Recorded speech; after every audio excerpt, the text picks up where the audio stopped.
Well, hello. This is Senator Kristin Phillips-Hill from the 28th District, and I am so pleased to be at the 105th Farm Show virtually with Secretary of Agriculture, Mr. Russell Redding. Mr. Secretary, such a pleasure to have you here today. It is good to see you. Happy New Year to you. Happy Farm Show week. As I said earlier, I'd love to be in the food court with you or a show ring or driving some carriages, but that's for another year. We're just happy to be here and be with you today. Thank you. Well, thank you. And I'm grateful to have a few minutes to keep the residents of the 28th District up to date on the latest and greatest with Pennsylvania's #1 industry and York County's #1 industry, agriculture. Right. You're right. Typically, we are in the main hall. I think one year we were near the butter sculpture. The farm show for many is the big thing that people look forward to after the holidays. It's almost like a Pennsylvania holiday itself, right up there with Groundhog Day. And you and the administration opted to move the farm show to a virtual setting, I think back in August. So what has the response been to this all digital, all virtual farm show, both from the agriculture community and the greater Pennsylvania community at large? Well, again, thank you for joining the virtual farm show and through the pandemic of 1918 and world wars and all the things that happened in between. We've never canceled. Agriculture has not taken a day off. We know that they don't.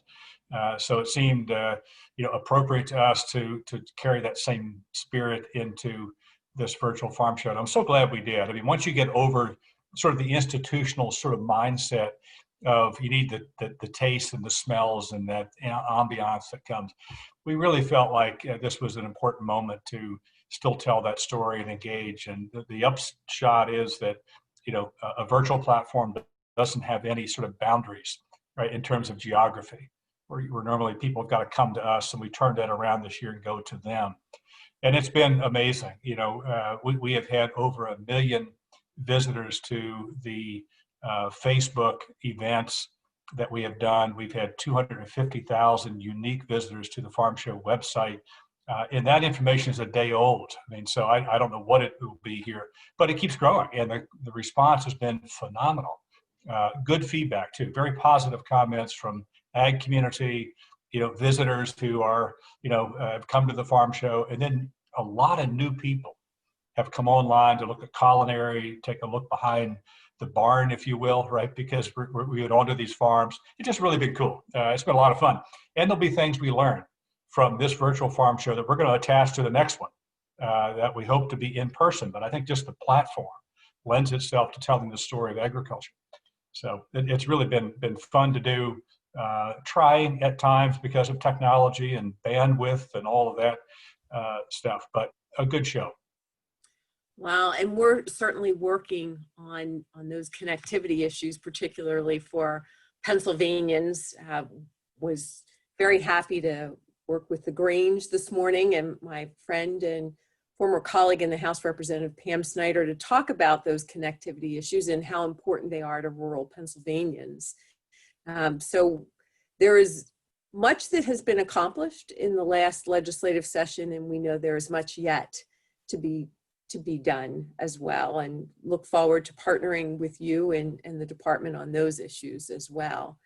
But one of the highlights of the farm show is for our next generation of farmers to auction, well, not just to auction, but to show and auction their livestock. It helps them pay for that next level of education. Have you seen an impact on that important program?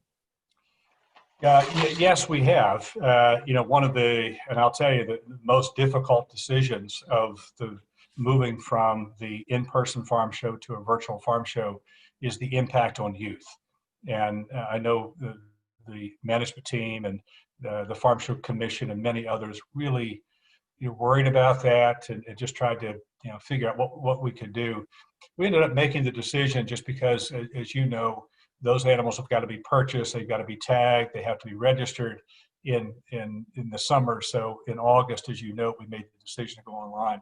But the one species that we wanted to honor was the junior beef animals, because they were purchased much earlier in tag. So we fulfilled that commitment. Now it was off site. We went to the New Holland sales stable. Mhm. We did a drop and show sale, unique, but some of the other events around the country have done the same thing. So we had about 25 youth who brought their animals in last Saturday to New Holland. They were judged by a judge and ranked. And then the Scholarship Foundation did an event on Tuesday morning, as they've done historically, and you've attended that, to do, a presentation. So a sale presentation. I think there were 15 scholarships for about $52,000 that was presented on Tuesday morning. So, not what it would be in the normal year, as you know, but at least retains those tenets of youth and livestock and keeps that both for the youth, but also in front of the public. Wow, that's good news, and it's great to hear. It's not been an easy year. Maybe for anyone other than folks who manufacture plexiglass and masks and hand sanitizer, but Right. we've had really incredible challenges across the board, and I want to talk to you about a few of those challenges. So with our schools going largely digital over the last 9 months, and some going back and forth with in-person and hybrid options, one of the industries that has struggled in Pennsylvania prior to the pandemic has been the dairy industry. So what's the overall impact been on our dairy industry that provides school cafeterias with Pennsylvania dairy products? Yeah, as we all witnessed in the early months of this pandemic, from March, April, May, and even a little bit into June, to be honest, we were in a complete free fall, right? Our economy was, the food industry, the farmers, and that was a convergence of a lot of things. It was both the decisions we were making to mitigate, but it was also where we were eating, and one of the few things that it seemed like we were able to do is to eat in the early days of the pandemic. But we were eating in our own kitchens, right? So all of that food, half of the food would normally be consumed outside the home. In the course of a couple of days, really, this shifted to being sort of at-home consumption.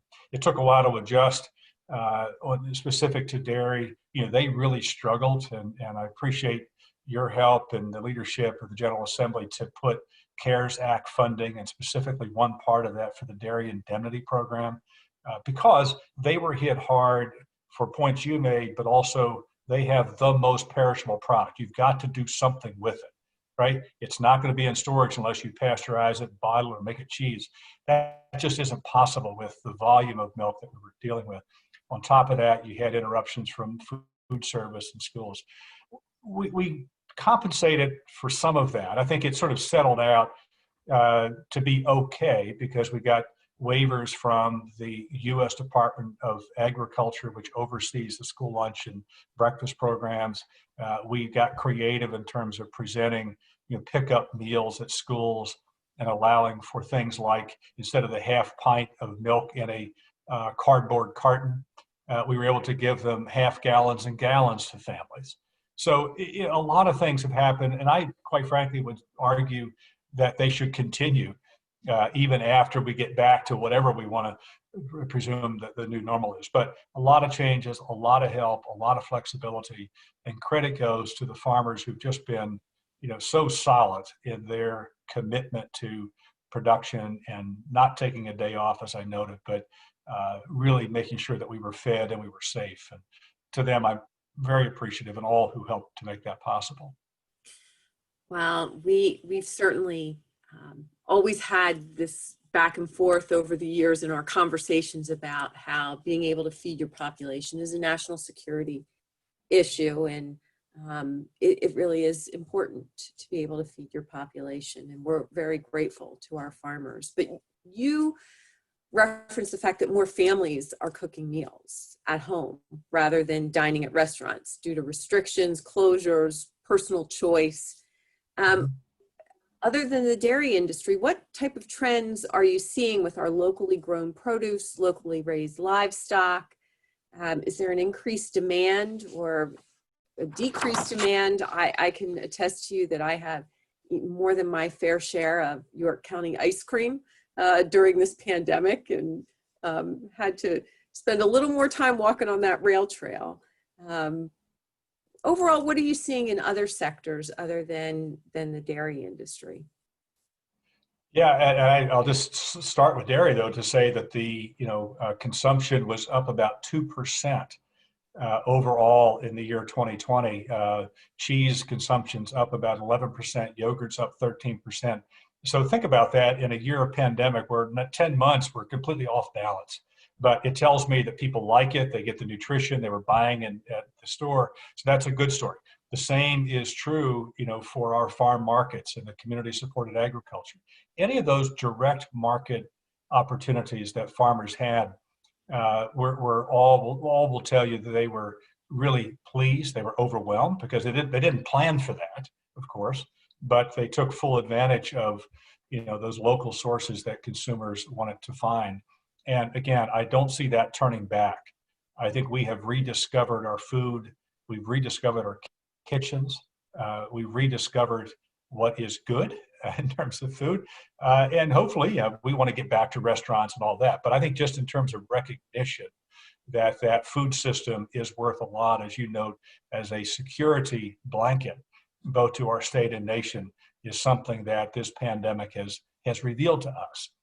So I think the opportunities here going forward in a new growing year, we're going to continue to see on-farm processing. The support you gave us in the Farm Bill, either in urban ag and the small meat processors and business viability and dairy, all of that was pre-pandemic, but proven to now to be absolutely critical to meet that demand that we have witnessed and I think we'll continue to see. Well, one of the growing sectors within the industry as a whole is agritourism. Mm-hmm. In York County, as you well know, we pick our own apples. We can go to Christmas tree farms with entertainment for the whole family. We have pumpkin patches and we have mazes, and it really has evolved.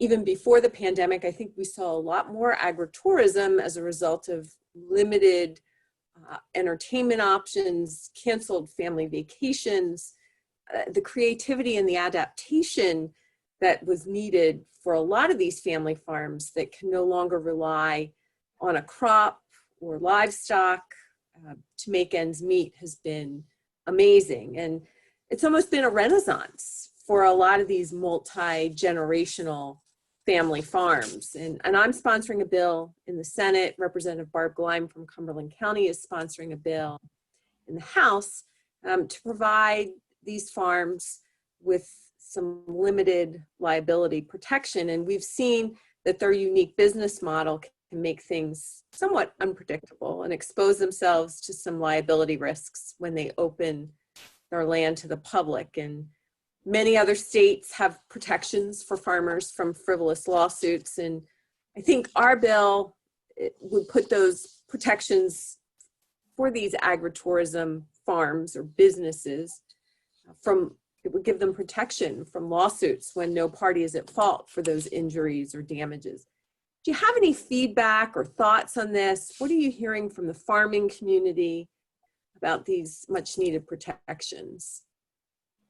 Well, you're absolutely right. I mean, I think the tourism opportunities, are part of our future. I mean, they've been important in the past, but as you've described, I mean, I think the future where we can do the on-farm events and that engagement and entertainment are absolutely critical to the future of agriculture in the state. The agricultural community wants that protection. I am hopeful that in this session, it got complicated in the final days of the last session, but I am hopeful that we can get that agritourism bill and extend those protections to the farms that are doing this. They deserve that. I mean, I think it's really important that we recognize the contribution of tourism generally to our economy, and particularly the agritourism opportunities that agriculture presents. It's what people want, and I think it was important prior to the pandemic. It's only gotten heightened and accelerated both by public interest in sourcing of food and local events and activities. But I think it's also, accelerated in every one of those farmers' business plans, because they're looking for, well, how do I do this? How do I diversify? And part of that may be simply extending, the assets, if you will, of their farm a little differently to bring the public on board. And so I think, I'm hopeful that we can get that done. I know there was a lot of discussions and back and forth, but it got complicated at the end. But unfortunately, we missed the main point of extending the benefit to the farmers and the families who were interested in that business enterprise. So, yeah, we'll go back at it. But thank you for sponsoring it. Well, I look forward to working with you and seeing if we can get that over the finish line.